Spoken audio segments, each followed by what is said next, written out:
Hey, MBA hopefuls, we are on the air with MBA Waves, your weekly vidcast talking all things business and education, streaming live every Tuesday on LinkedIn, Facebook, and YouTube. We bring you tons of tips to help you get into top-ranked MBA programs, and we got loads of great guests, and each week a different theme that we're going to dive into. And this week's episode, we're going to learn what makes for a non-traditional profile, how you can turn your perceived weaknesses into a strength, and steps that you can take if you see yourself as a non-traditional candidate for successful admission into an MBA, if that is indeed the best adapted program for you. This week is episode 107, and we're talking with Laura E. Nelson, founder of L.E. Nelson Consulting, and she is joining us from Colorado on this July 4th, big holiday here in the United States. She comes from a marketing background, and so she definitely knows how to promote and sell, and she's the founder of her consulting firm since 2008, so she brings loads of experience. Thanks for joining us, Laura. Thank you guys for having me. Really happy to be here. Yes. And don't forget, if you're listening today, if you like this week's episode, please don't forget to like and subscribe. We'll get Laura to introduce herself a little bit, and then we'll jump right into the conversation. Laura, why don't you say hello? Sure. My name is Laura Nelson. And the reason I'm passionate about this topic is because I have a non-traditional background myself. So in undergrad, I went to Carnegie Mellon University, where I was a fine art major. Not a lot of us make our way to business school. But I found my way to business school after a few years in the entertainment industry, landed at Ross School of Business, University of Michigan, in the full-time MBA program. Following that, I found a career in tech marketing, where I had general management and marketing roles for over a decade and have been consulting alongside that as well. Awesome. Thanks, Laura. And Michigan Ross is one of the top MBA programs that we often get to know, especially through AGAC, our common association, right? That's how we know each other. And speaking of knowing each other, my two fellow hosts on the show, Bara and Krithika, how you guys doing today? Awesome. I'm doing great. I'm so excited about this because I don't know if the viewers know, but I also have a fine arts background as well. So I happen to have seen Laura's fine art, which is exquisite. So Really? It's been, yeah. And we both went to Michigan at different times, but like, it's so exciting because being an artist, you really bring a lot to everything that you do. And so I have no doubt that all of this marketing and all this other education that Laura's had is also fueled by this sense of the artistic and seeing the world in a very unique way. So I'm really excited about this conversation today. 100%. I mean, like the backgrounds that we've chosen to study and focus on, it definitely shapes how we see the world, and we can usually add that, or that can contribute to how we do the work that we do today. Coming from a creative background like the two of you, I'm sure that helps you come up with creative ways, or maybe more artistic or poetic ways to help your clients. In the case of Laura, and for Bara in test prep as well. Me, I come from a science background, and I've never actually worked as a scientist, but I definitely am able to apply things I learned, like a scientific method, as an approach to admissions as well. Krithika, I know you're having some internet issues today over in India. How are you? I'm doing awesome. I think I'm going to be an outlier with a typical engineer in the house. But I think Bara, Laura, and I share the Go Blue connection.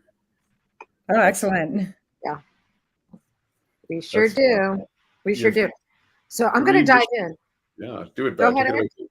Okay, Go ahead. So I'm going to dive in because I think there's a lot of misconceptions about coming in as a creative. And so I wanted to hear from you, what are some of the common misconceptions about MBAs held by non-traditional candidates?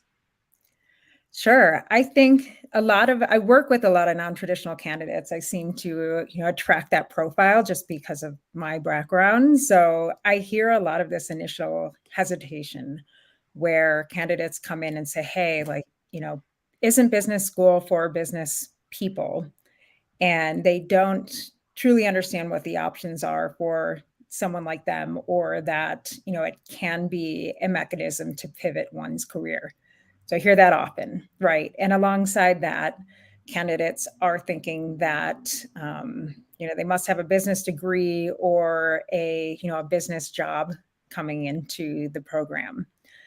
Additionally, something that I hear a lot is that, people have a perception that you have to have a business or management type role going into the program, when in fact, a number of people outside of, management responsibilities can find their way to top programs and be successful. I'd be curious to hear what you guys have to add on to that as well. Mm-hmm. Kritika, do you want to contribute first? Sure. I would say that the non-traditional students that I applied to, I was able to connect with them a lot more than the typical engineers. I think it's just because who they are and probably how they relate to the world. It's just different between probably the poets and quants, if you want to use that kind of distinction here. The one thing that stands out for me when I work with non-traditional applicants is their I would say it's more like their resilience and their goal to get into business school. It's often tied to like saying that, hey, I tried doing all these things in the social space, didn't work out, I need a business degree to make this place better. So that's what they think. And they always have like I'm not saying the others don't, but the most of the candidates that I work with, they always have like an overarching goal to why they're doing business school, and that to me just makes them closer to me. I feel more fulfilled when I work with them, right?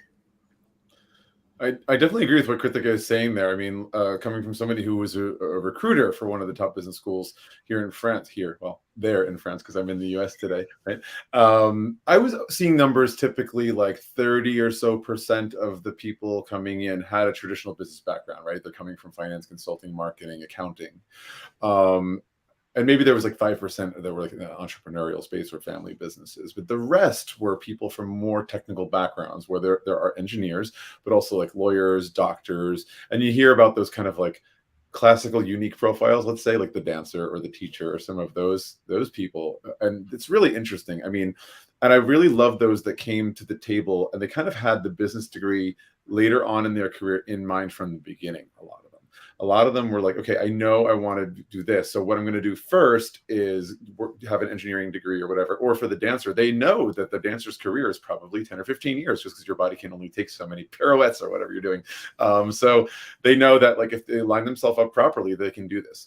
And there are loads of other people who haven't had that foresight, right, to really do that kind of planning. And while that may put you a little bit more of it, you're not as advanced in your planning, you definitely can recover and make up for that, especially if you're working with a coach who knows this process and can really help you along the way.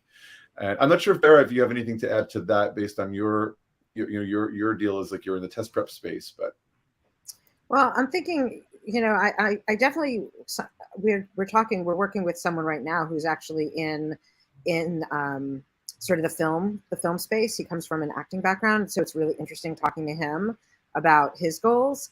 But I'm just thinking a lot about how the leadership skills that students are going to get in business school are just useful really for anyone at any time. And when I think of my friends who are artists, there's definitely a spectrum of different types of artists. Some can be like the very intense, not necessarily very social kind. And then there's ones that really are successful, not because their art is the best in the world, but because they're able to have that business acumen and ability to communicate with people. So it feels to me like a business degree is such a valuable tool for all types of creatives because it really will advance their leadership and creative endeavors, even if it's in different fields, like you were talking about the dancer, right? Like it really allows them to take their art and be able to be a leader beyond just their own craft. It really gives that possibility. That's really what I've always thought of it. I've always been super excited, especially at AGAC when we have all the different case studies and do them. I'm like, oh my gosh, this is so fun. Maybe I should go to business school, but right. I don't go to business school right now. But. Yeah, absolutely. It's interesting. And not only in the creative space, but people who are working as an engineer or already in finance, I always say to people, like young professionals, it's not enough to be good at what you do. It's important to be good at communicating about your successes and building relationships. So there's all that soft skill stuff that's super important that gets really next level and beyond in business school, especially in an MBA program. I found it served me really well, the communication piece, because having gone to art school, and Bara can probably relate to this, you're creating new work all the time at a rapid pace, and you are in critiques each and every week of the curriculum. So you build that muscle as a creative, and you're constantly discussing your thought process and then the output with your work. And that's where some creatives and non-traditional applicants can really have a leg up and come in with those skills really fleshed out. Kritika, did you want to take away with the next question? Sure. So I know that Eric, you touched upon it a little bit. What is the makeup of the MBA cohort, and what does that tell us about the non-traditional applicants and their place in the cohort? Yeah, really help candidates review the class profiles of their target programs. Like, this is really where they can understand and parse through and demystify who's in that class, right? That's a big part of my process with clients, is helping them understand what the class profile says and where there's a place for them in that program. So, for example, when you look at the class profile of Booth, half of the class doesn't have a business or an econ degree.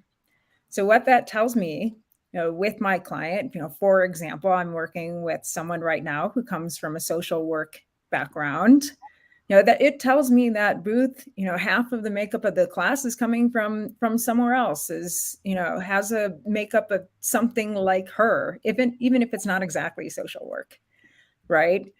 So that's what I really, review in tandem, and also just really encourage candidates to do, is look underneath the hood and look at where those candidates are coming from. And there's a wealth of information in the class profiles.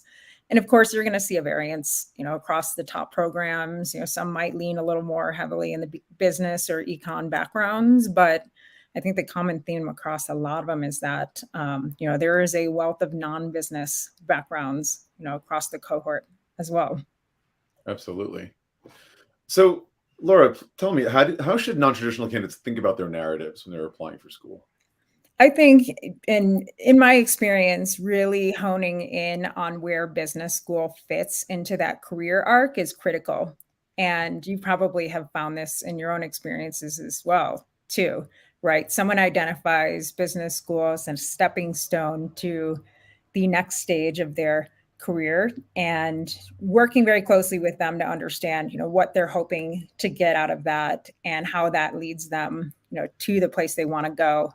In other words, how business school is the bridge to that future is critical.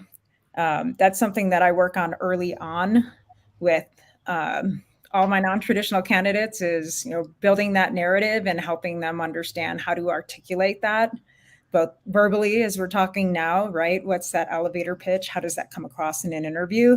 Mm-hmm. And then translating that to the application materials themselves, too. As you guys have probably noticed, and as the trends have told us, a lot of programs are really honing in on the short-term goals, as opposed to equal emphasis on the long-term goals and short-term goals, because a lot of the admissions committees know, and the programs know, that people change their minds when they come to business school. But if you have a solid plan in place, and at least an idea of how the experience can facilitate your goals, you have a much stronger chance of admission. That is so true. People, of course, they change their plans. Life happens, right? Things come up. You meet someone, whether it's personal or it's professional. Maybe there's things like kids or illness, things that are, unplanned tragedies come up, unfortunately. But on the positive side, like, you may be exposed to a certain industry that you're like, oh, this is fantastic, I want to go this way. And that's fine. But I always tell people, again, when I was working at a business school on the recruitment side, like, you have to have a plan A and be able to articulate that in a way that is like clear and well thought out, but also that's realistic. And that's something we need to get into as well, is what is beyond realistic. But we'll come back to that in a moment. But it's fine if you don't stick to that plan A, as long as that you can demonstrate that you have one, and then people can change. So that's why what you're saying. Go ahead, Laura. Yeah, I'm a great example of plans going sideways. So I thought I would pursue CPG going in. I learned what CPG marketing was. And that didn't interest me after a couple of weeks into the program. About a year into the program, my dad fell sick with leukemia. I ended up taking over his role in the family business alongside finishing my study in the full-time program. He died a month before graduation. My goodness. So I wasn't going off to a full-time role. I was helping my mom for a couple years, while doing a few odds and ends, and then eventually landing in, a full-time tech role. So I know that's an extreme example, but those things can certainly happen. Yeah, that's really hard. I mean, I've been fortunate enough to have any kind of loss like that, but I definitely did change. When I was an undergrad, I was always interested in science. I was a biology major. I was good at it. I thought I would be doing something in medicine. It wasn't until I was in the process of applying for grad schools and I was doing those volunteer hours that I realized I couldn't handle blood. It was a total career move. So yeah, I'm way too squeamish for anything. I can't even watch ER when that was on TV. But anyways, I switched to education because of that. And it's just something I hadn't thought through enough back when I was an undergrad. What about Kritika, Bara? Do you have any career moves for your personal paths? I'm actually thinking about when the D School came about. I'm actually thinking about how, and when we were at the AGOT conference, when we were up at Columbia, and they were talking about all these hybrid programs, and even Cornell was talking about that. And so it feels like there are schools, I don't know all the schools that do it, but that schools really recognize that there's different kinds of intelligences, and maybe it's intelligence I don't know what the plural is, but that there's different ways of thinking that really lend themselves, and so many schools are looking to solve so many of the world's problems with these different hybrid models. So it's really, I would imagine, I would want to hear from you guys, it's probably a really exciting time if you're a non-traditional student to apply, because we're solving big problems. We're not just solving them through accounting and number crunching, right? We're solving them by thinking outside of the box, which non-traditional allows that. Like your social worker client that you're talking about, Laura, they're coming to it understanding these social systems and the interpersonal system simultaneously, and how that can be broached, within a business model, and how, I'm curious what their path is or how they see themselves in business school. But that's exciting because we're kind of in a mess. Yeah. I think some of the most self-aware institutions, I would say, are trying to figure out how to solve that problem of thinking outside of the box, of going a different path to solve the world's problems, you say, when they are themselves a traditional institution. Often is the case. And so how do you do that? And so I think one of the ways is, well, it's always about the people, right? And so having that diversity, different schools of thought, different countries, of course, different cultures, bring in different problem-solving techniques, different ways of communicating and so forth, but also different career backgrounds, right? How would a teacher or an astronaut, or I don't know, a dancer, again for that example, solve a problem in a business situation that somebody who's just kind of, let's say, programmed, educated really is the word, in business might not come up with, because they're already in it, right? So Kritika, anything to add to that point? Or Yeah, I would say that what I love about non-traditional folks is their approach to a certain issue. It will be for example, when they start writing their essays, it'll be completely different than how an engineer would think, or how a scientist, or for somebody from finance, sure. or Resumes too, right? The CVs, same thing. yeah, the CVs too. And I think it's just they have such a different approach to it, which really turns the problem on its head and makes people think, oh, you could do it this way too. So it's not very surprising actually that I did have couple candidates last year who went from hardcore finance to something completely non-traditional after MBA. So it does happen. I think that's a beauty of business school. And I do know one of my non-traditional applicants who came from social work, who got into management consulting on day zero of one of the top schools in India, actually. So yeah, all kinds of things. But I would love them for the thinking process that they bring, which is what I think is so different. The way that you approach art or dance or music or even education, for the matter. I did have somebody who went to who was teaching kindergarten students. And her aim was mainly to like start this huge chain of institutions of kindergartens, right? And she wanted to go to B school for that. So What I think is also worth mentioning is the fact that we've been talking about non-traditional career paths leading up to the degree, up until the MBA, but also post MBA. There's a lot of people who want to work, say, for government, or even I've seen military, I've seen NGO and not-for-profit organizations as well, taking those business skills that we prize so much to run the McKinseys of the world, and using that for a government or for a not-for-profit organization as well.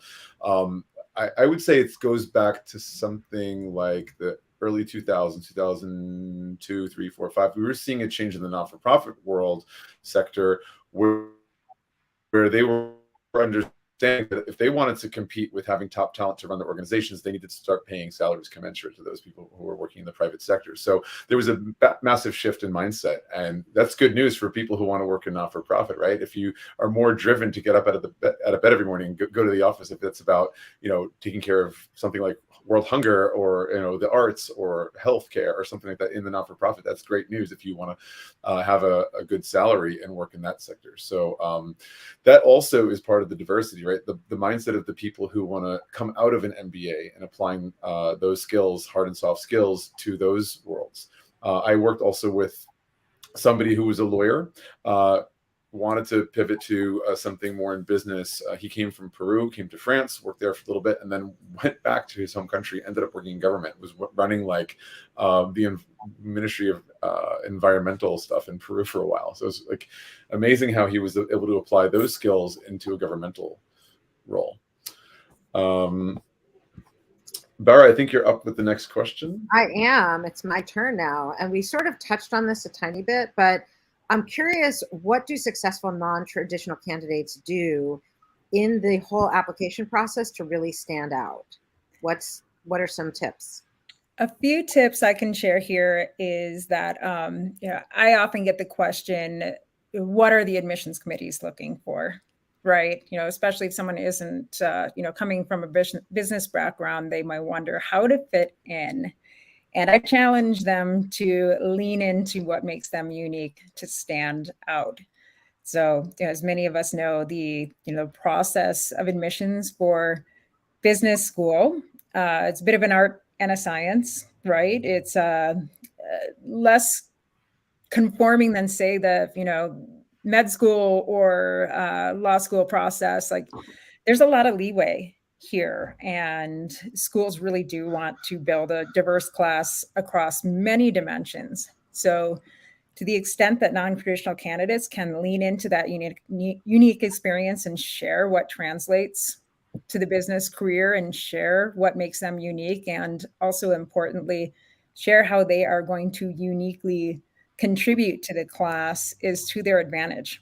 So one example from my own experience is that I'm a former competitive figure skater. And when I was applying to Michigan, I wrote about how I was trying out for the synchronized skating team. And, this summer after applying, I tried out for and made the team. So in addition to attending the full-time program, I skated with a team of undergrads at the collegiate level, which was totally unique to anyone else in the class, but something that I thought would make me stand out and a little different, and an asset to the class as well.